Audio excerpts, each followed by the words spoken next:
Hello, मैं गोपाल कुमार और आज हम लोग देखने वाले हैं क्लास 12 के फिजिक्स के एक टॉपिक को। और उस टॉपिक का नाम है किसी सिंगल पॉइंट पर इलेक्ट्रिक पोटेंशियल का वैल्यू कितना होता है या उसका फॉर्मूला कितना होता है। और ये टॉपिक आपको 12 के फिजिक्स का सेकेंड चैप्टर का टॉपिक है, ठीक है। तो इससे पहले हम लोगों ने पढ़ चुका है इलेक्ट्रिक पोटेंशियल क्या होता है, उसका डिफिनेशन पढ़ चुका है, ठीक है। इक्विपोटेंशियल सरफेस क्या होता है, पोटेंशियल ग्रेडियंट क्या होता है, ठीक है। पोटेंशियल ग्रेडियंट और इलेक्ट्रिक फील्ड इंटेंसिटी में किस टाइप का रिलेशन होता है, ये सब टॉपिक ने हम लोगों ने पढ़ चुका है। और आगे अब हम लोग देखने वाले हैं कि किसी सिंगल पॉइंट पर इलेक्ट्रिक पोटेंशियल का वैल्यू या फॉर्मूला कितना होता है। तो मान लो आपको छपाक से यहाँ पर एक पॉइंट पी आ गया, इस पॉइंट पी पर आपको प्लस क्यू चार्ज दिया गया है, ठीक है।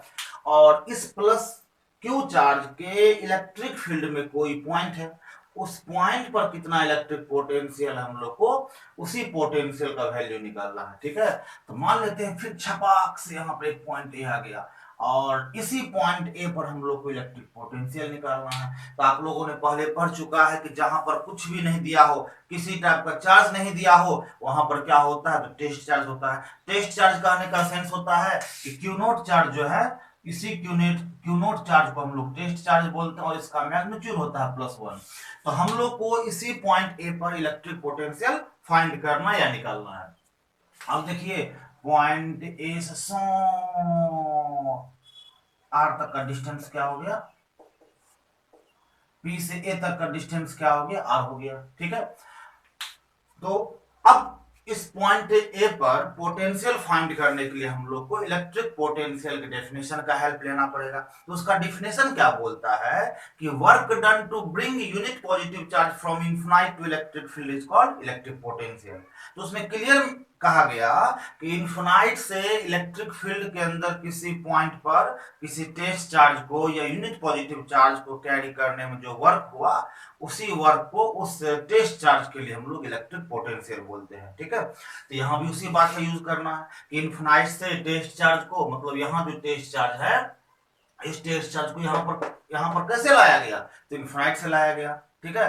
तो इनफिनाइट से इसको यहाँ तक लाने में कितना पोटेंशियल हुआ, हम लोग को वही फाइंड करना है। तो यहाँ तो अभी मैंने आपको टेस्ट चार्ज दिया है, बट ये क्यों आया है, बट ये कहां से आ गया, तो ये इनफिनाइट से आया है, ठीक है। तो वहां उसका पोटेंशियल भी होगा, तो यहां उसका पोटेंशियल भी हो गया, बट इसका वैल्यू तो हमें फाइंड करना है। इसलिए हम लोग क्या करेंगे, अभी भी को ना भी को लिखेंगे ना क्यू नॉट को लिखेंगे, ठीक है। उसको इनफिनाइट से लाने के बाद हम लोग भी को भी लिखेंगे और क्यू नॉट को भी लिखेंगे।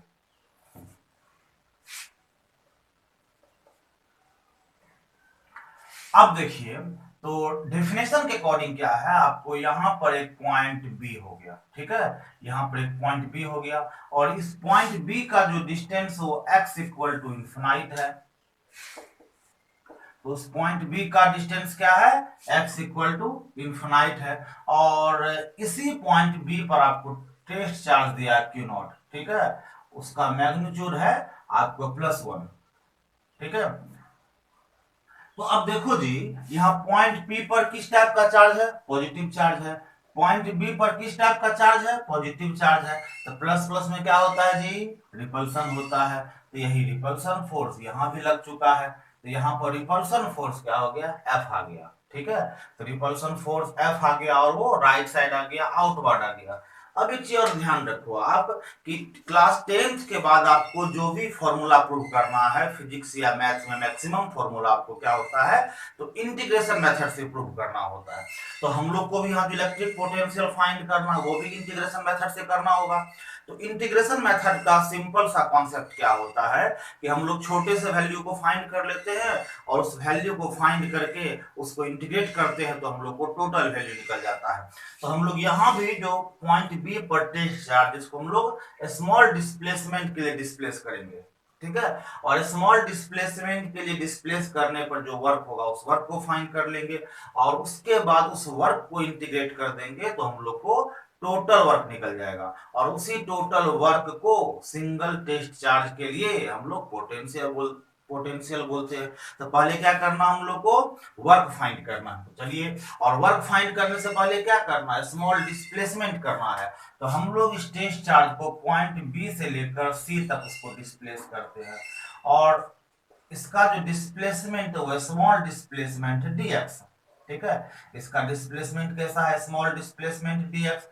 तो जब यहाँ डिस्प्लेसमेंट स्मॉल हो गया तो वर्क भी क्या होगा आपको, स्मॉल होगा। क्लियर। तो जब यहाँ डिस्प्लेसमेंट स्मॉल है तो वर्क भी क्या होगा आपको, स्मॉल होगा। और हम लोग इसी स्मॉल वर्क को फाइंड कर लेते हैं। और एक चीज और ध्यान रखो, जब हम लोग जब वर्क का फॉर्मूला फाइंड करेंगे तो वर्क का फॉर्मूला होगा F D x cos theta. तो थीटा के प्लेस पर हम लोग को यहाँ 180 डिग्री लेना है, ठीक है। तो यहाँ पर आपको अप्लाइड फोर्स तो एफ हो गया और डिस्प्लेसमेंट आपको dx हो गया। और थीटा देखो आप गौर से कि फोर्स आपको राइट साइड और डिस्प्लेसमेंट आपको लेफ्ट साइड।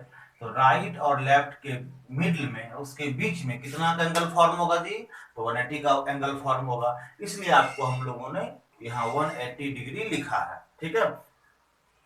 अब देखो, किसी फॉर्मूला को प्रूव करने से पहले हम लोग को उसका इंट्रोडक्शन लिखना पड़ता है, ठीक है। कि आखिर में ये इसमें W क्या है, प्लस क्यू चार्ज है, उसके बारे में लिखना पड़ता है। तो अब हम लोग पहले उसी इंट्रोडक्शन को लिखेंगे और उस इंट्रोडक्शन को लिखने के बाद हम लोग स्मॉल वर्क फाइंड करेंगे और इस स्मॉल वर्क को इंटीग्रेट करके हम लोग टोटल वर्क को फाइंड करेंगे।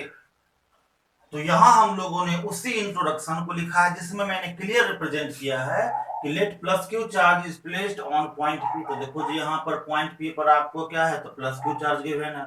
Whose electric potential on point A. तो पॉइंट ए पर उसका इलेक्ट्रिक पोटेंशियल क्या हो गया, भी हो गया। और test charge q naught is placed on point B. और जो टेस्ट चार्ज है क्यू नॉट वो कहाँ है, पॉइंट बी पर है। और इस पॉइंट बी का जो डिस्टेंस है वो पी से कितना है, तो x इक्वल टू इन्फिनाइट है। उसी बात को मैंने यहाँ पर रिप्रेजेंट किया है। और फिर मैंने बताया है कि इस टेस्ट चार्ज क्यू नॉट को बी से लेकर सी तक स्मॉल डिस्प्लेसमेंट dx कराने के लिए जो वर्क डन है वो वर्क डन कितना है, तो वो वर्क डन आपको dw हो गया, ठीक है। और देखो जी, आपको जो वर्क का फॉर्मूला होता है एफ एस कॉस थीटा होता है, एफ एस कॉस थीटा होता है। अब देखो जी, यहाँ एफ तो बिल्कुल है, तो यहाँ आपको बिल्कुल एफ मेंटेन है। dx होता है डिस्प्लेसमेंट, तो dx यहाँ पर डिस्प्लेसमेंट है जी, क्योंकि एफ एस आप जो बोलते हो कि W equal to F S cos theta होता है, तो यहाँ एफ क्या हो गया, आपको फोर्स हो गया जो बिल्कुल यहाँ मेंटेन है। एस क्या होता है, डिस्प्लेसमेंट। तो फिगर में देखो आप डिस्प्लेसमेंट dx है, तो हम लोगों ने यहाँ पर dx मेंटेन किया है। थीटा होता है एफ और एस के मिडिल का एंगल। तो देखो जी, एफ हो गया राइट साइड, डिस्प्लेसमेंट हो गया लेफ्ट साइड। तो राइट और लेफ्ट के मिडिल में 180 का एंगल फॉर्म होता है। तो उसी बात को मैंने यहाँ पर मेंटेन किया है।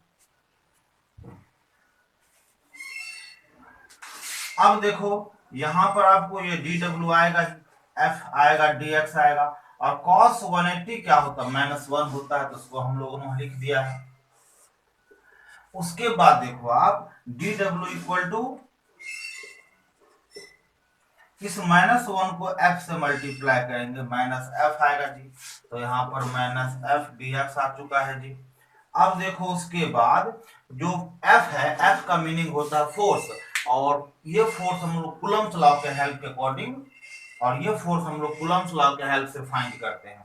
अब देखो जी, फोर्स का फॉर्मूला क्या होता है, K Q1 Q2 by R square. तो F का फॉर्मूला ये हो गया, इनटू आपको यहाँ पर dx आएगा, ठीक है। तो इनटू आपको यहाँ पर dx आ चुका है। अब देखो यहाँ के समझ में आ रहा है जी कि के क्या हो गया, तो कूलम्ब्स लॉ का फोर्स कांस्टेंट हो गया। और ये स्मॉल के होता है, ध्यान रखिए। तो ये के समझ में आ रहा है। Q1, तो Q1 का मीनिंग होता है फर्स्ट चार्ज। तो देखो आप यहाँ पे आपको फर्स्ट चार्ज जो पॉइंट P पर है वो प्लस Q है, ठीक है।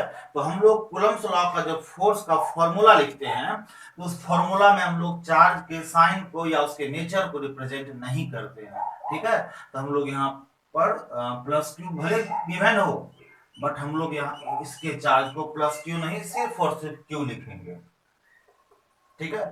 अब आता है Q2, तो Q2 का मीनिंग होता है सेकेंड चार्ज। और सेकेंड चार्ज आपको टेस्ट चार्ज Q नॉट है, हम लोग यहाँ पर इसको सिर्फ और सिर्फ Q नॉट करने वाले हैं, ठीक है।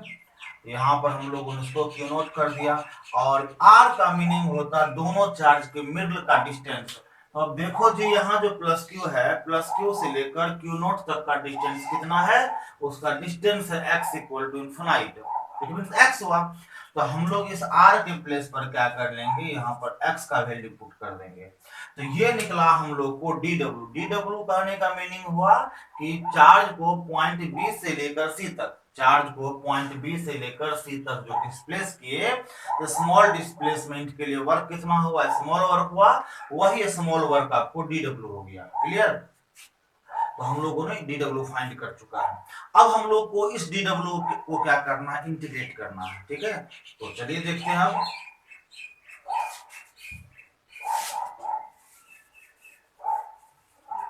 तो इंटीग्रेट करने से पहले हम लोग इस फॉर्मूला को ऊपर कहीं लिख लेते हैं ताकि आप लोग को समझने में आसानी हो। तो चलिए यहाँ लिखता हूं, हम लोग dw इक्वल टू है minus k q naught by x square और dx।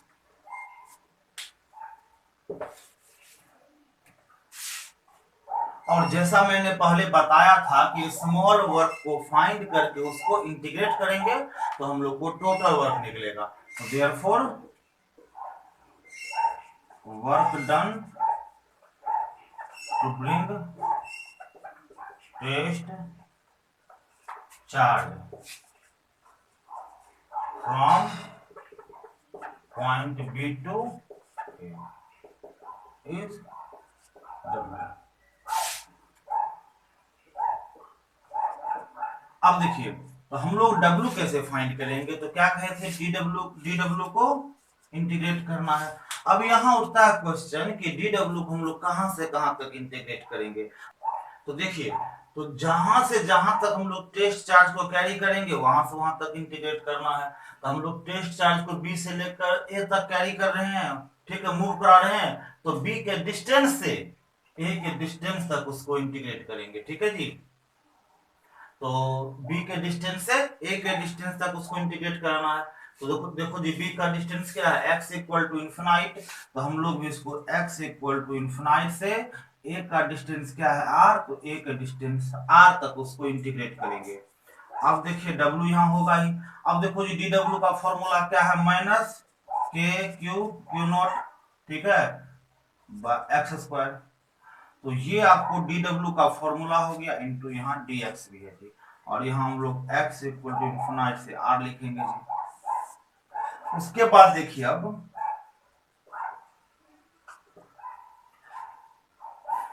इंटीग्रेशन का रूल कहता है कि जो भी टर्म वेरिएबल वो तो रहेगा, बाद बाकी कांस्टेंट टर्म क्या होगा, बाहर निकल जाएगा। इट मींस ये होगा कि ये x और x क्या है, सेम कैटेगरी का है, और जब सेम कैटेगरी का इट मींस ये वेरिएबल हो गया, और जब वेरिएबल हो गया तो ये कहेगा हम साथ साथ है, तो ये साथ हो जाएगा, और ये क्या कहेगा, हम आपके हैं कौन, तो क्या हो जाएगा, साइड हो जाएगा।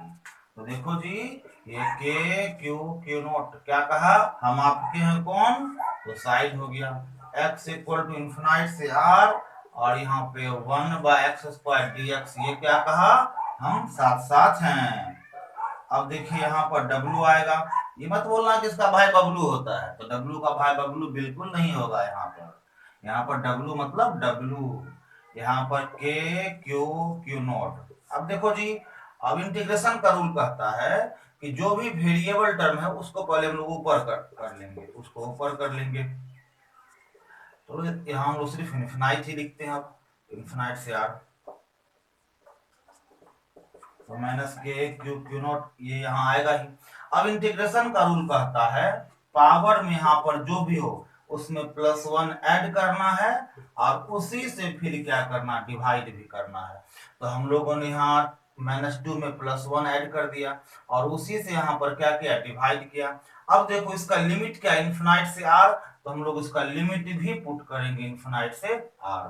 ठीक है, अब उसके बाद देखो जी आप W, तो W equal to minus k q not है, तो यहाँ पर माइनस के क्यू नॉट आएगा ही।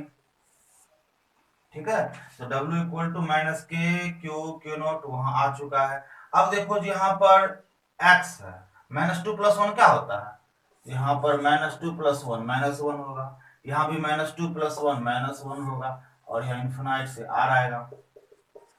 अब देखो जी, ये माइनस और ये माइनस, तो ये माइनस माइनस करेगा, हम साथ साथ हैं, तो माइनस माइनस क्या हो जाएगा, प्लस।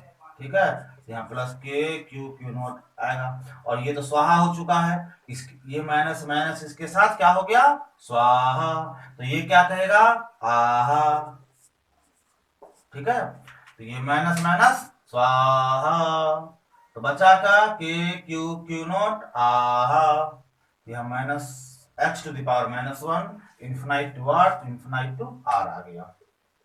अब देखो W आएगा के क्यू क्यू नॉट आएगा।